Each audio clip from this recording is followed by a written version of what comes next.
another fun and exciting ammo test video. We're getting ready for, we'll call it Up to Something season on the channel, where we go out and do one of our fun ammo tests that we'll do in the spring. Before we do that, tests start out at the beautiful Banner shooting range, where we test and see if the ammo is reliable in our firearm, if it's accurate enough, what the velocity numbers are, etc. Today on the chopping block, we have the, I'm going to call it NovX. I don't know how the name is said. NovX Engagement Extreme 56 grain.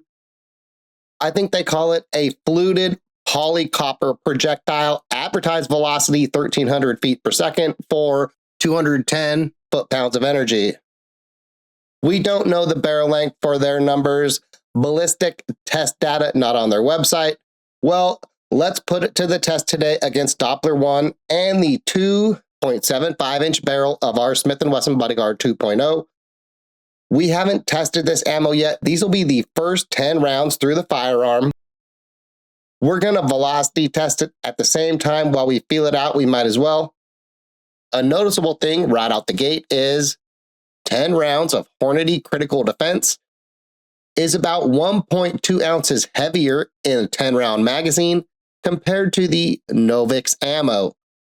Let's see how the velocity numbers shake out. Here we go. I am going to aim at the, what we'll call the lower target on the left-hand set of targets. Here we go.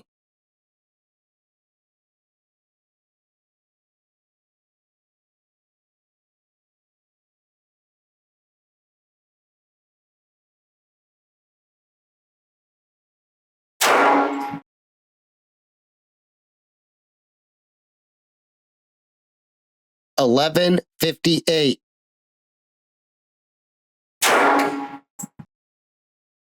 $11.71. $12.20. $11.96.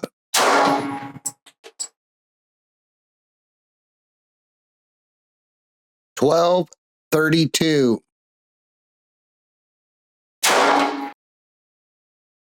$11.80. $11.33. $12.17. $11.86. $12.25. No issue cycling. I would say it's patterning about 2 inches higher than the ammo I zeroed this pistol with, it looks like.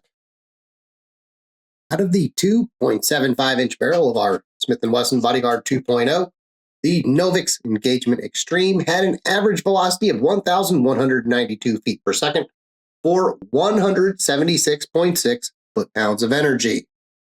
While these numbers are less than what's printed on the box, I think we can safely assume that the barrel length for their test is going to be longer than the 2 3/4-inch barrel of our Smith & Wesson. Probably in that 4-inch range would be my guess. We saw our first 10 rounds cycle just fine. Accuracy, we're going to call good enough for at least during the velocity test. You might be wondering, what would be one reason we'd be curious besides the design of that fluted polymer bullet? This NovX ammo is loaded in a SST or Shell Shock Technologies cartridge. It's a little bit different than your traditional brass cartridge case, and we'll get to that here in just a minute. Let's do our accuracy test, and what we're going to do is 10 shots with that NovX ammo out of our Bodyguard 2, 10 shots of Hornady Critical Defense with the 90 grain FTX projectile, what I'd call our normal everyday carry ammo for this firearm. We'll do 5 shots at each target. So I'll do our top targets with the NovX ammo, the bottom targets with the Hornady ammo, 5 shots at the left-hand target, 5 shots at the right-hand target, repeat with the other ammo, just so we can cherry pick our 2 best targets for comparison. Here we go. We'll start with that noticeably lighter NovX ammo. Here we go. Starting on our left-hand target.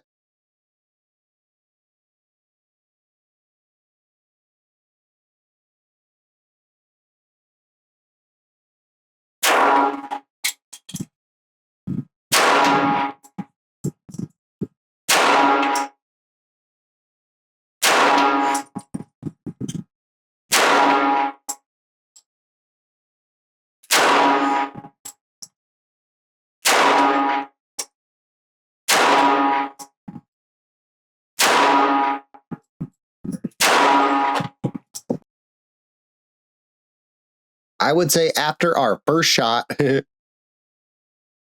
group's not that spectacular, but maybe that's just the way take shakes out. Let's compare it against our Hornady critical defense. Same thing, left target first.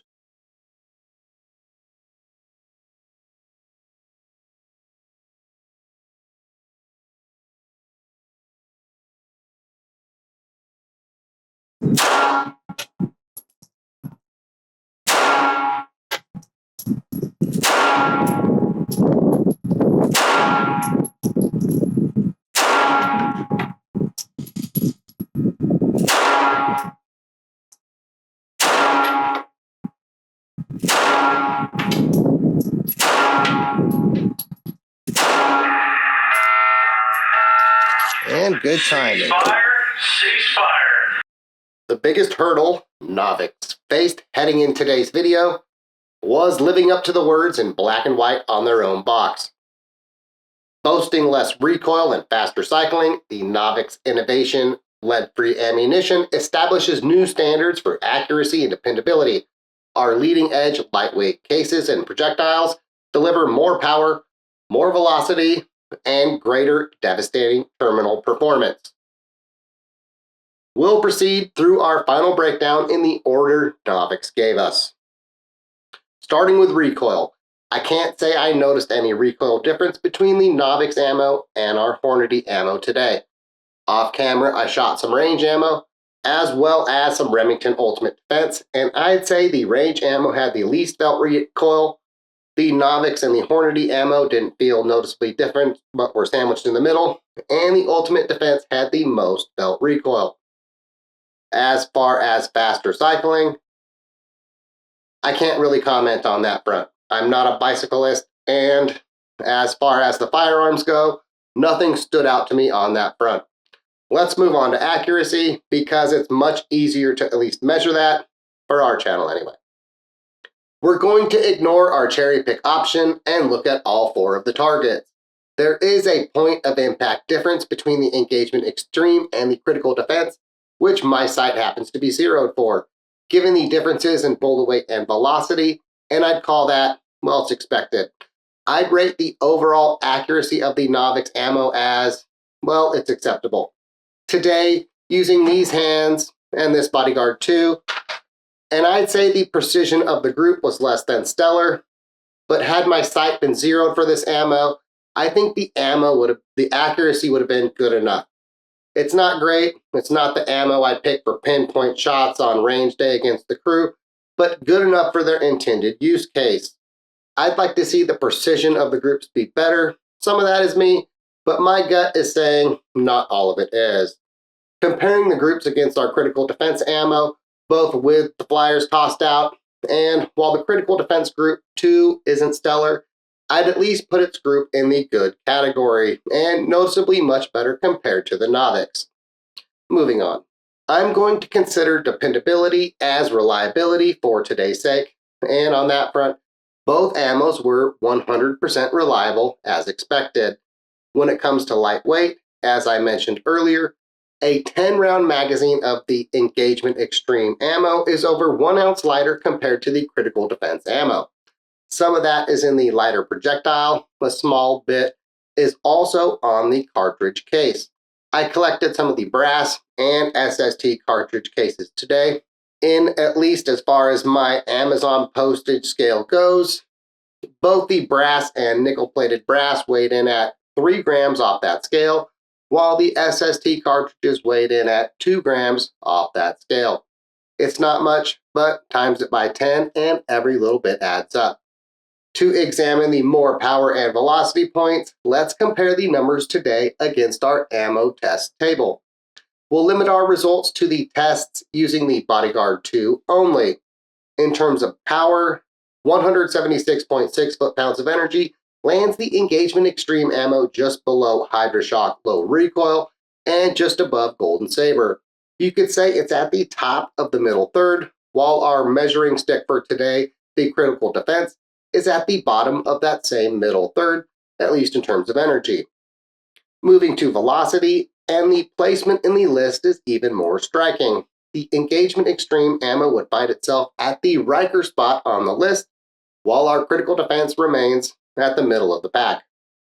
The final point in the marketing material, devastating terminal performance, that we can't comment on yet.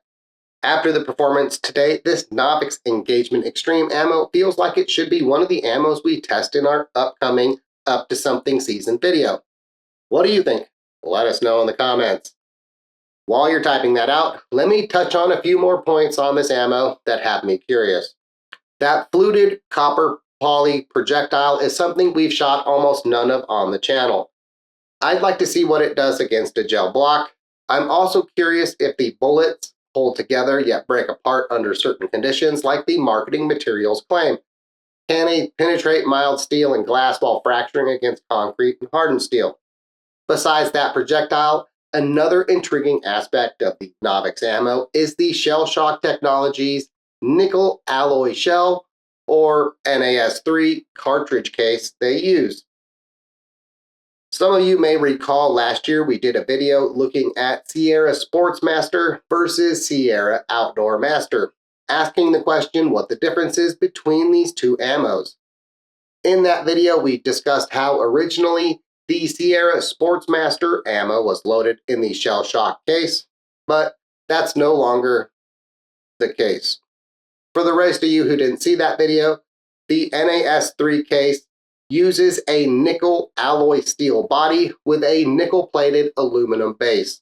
They're reported to be 50% lighter than brass, along with having a ton of what some might call marketing material fluff bonuses. Just to pick a few: greater corrosion resistance and being able to handle higher plus P chamber pressures, it being less abrasive than brass, being self-lubricating, have greater elasticity, being magnetic. There's a whole bunch of other points, you get the idea. Currently, there aren't that many ammo manufacturers using these SST cartridges. In terms of pistol rounds like 380 ACP, I'm not sure if any of those alleged pros translates very well versus the cost savings and ease of getting these standard brass cartridge cases. But I'm no expert. There is at least one other manufacturer who uses these cartridges on some of its ammo, Liberty Ammunition, who uses it in their ultralight line of ammo. Other than the SST case, the ultralight ammo is reported to use the same components as their civil defense ammo. It seems like, as far as 380 goes, the primary reason to use that SST cartridge is the weight reduction. Minus the SST case, we have previously done an accuracy and velocity test on the civil defense ammo. How do you feel about civil defense being another one of the ammos in our Up to Something season video? Let us know in the comments. With the NovX Engagement Extreme ammo, what we'll call half tested, so far I'd say it only partially lives up to the words on the box. Can I find an ammo it has less recoil than? Sure. But did I find it had less recoil than my preferred carry ammo or my range and practice ammo? No. But that's just me. Did I think it set a new standard for accuracy? No. But again, that's just me.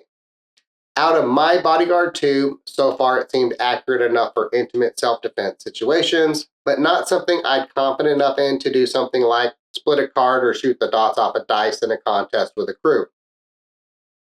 The lightweight of the ammo certainly is appealing. Side by side, a fully loaded magazine of Engagement Extreme next to a heavier ammo, and that Engagement Extreme magazine almost feels empty. It's so much lighter by comparison. That type of weight savings can be very appealing to some. When it comes to power, Engagement Extreme found itself in the top third of the class, while in terms of velocity, it was practically fit to lead an away mission. And when it comes to that devastating terminal performance, well, again, let us know if you'd like to see that tested this spring, because that seems like the last unknown here. Well, anyway, that seems like the perfect spot to end today's video. If you enjoyed today's presentation, like it, share it with your friends and family. Those things are free, and they really help the channel greatly. If you'd like to help us make more of these videos in the future, like say our Up to Something season video, look into becoming a member. Fred and I really appreciate you getting this far. Thanks for watching, and as always, Have a nice day. Now I'm going to need all of you in the Bacon Nation to have a seat right over there.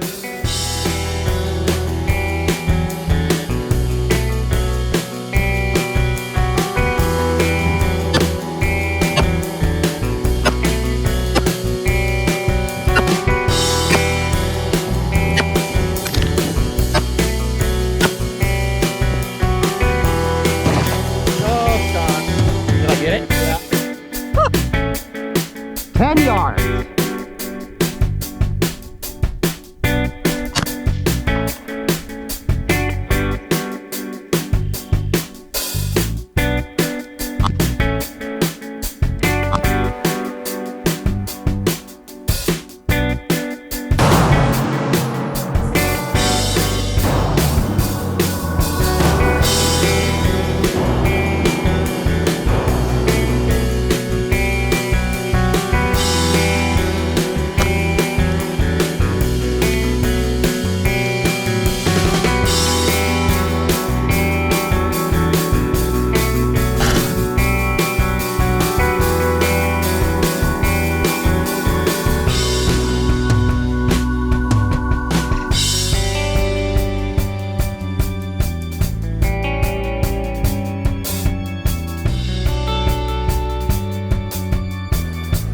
I'm thankful for you. I appreciate everything you do. So stay safe, stay healthy.